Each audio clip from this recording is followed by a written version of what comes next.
I'm making a pasta dish today with mushrooms and onions and garlic and a little bit of green leafy vegetables and a bit of lemon zest. It's going to be fantastic. I'm using a high protein pasta, which is actually made from red lentils.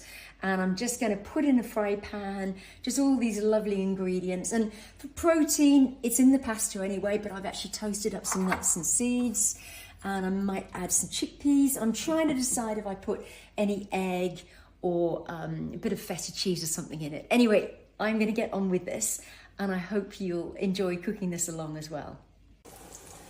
Now that the onions have softened, what I'm going to add in is I'm going to add in these chopped up mushrooms. These are really big portobello mushrooms, and I'm just adding those in, and I'm adding in the green leafy, this is rainbow chard to wilt, and a bit of roughly chopped up garlic. And I'm just going to pop the lid on, and I'm just going to let that all soften off, because of course you can eat garlic and chard and mushrooms raw, so all you're doing is really just softening it a bit. You don't need to overcook this.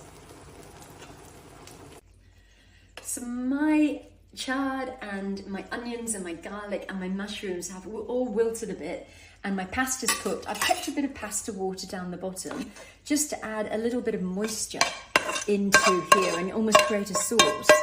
So I'm just going to toss it all together. And what I'm going to do is I'm going to add some lemon zest in there and some lemon juice. And then I'm actually going to just finish it off with a bit of extra virgin olive oil.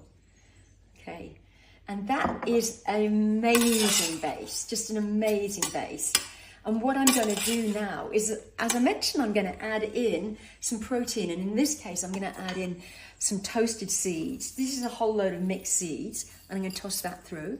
And I'm going to add in a bit of chickpeas and toss those through as well.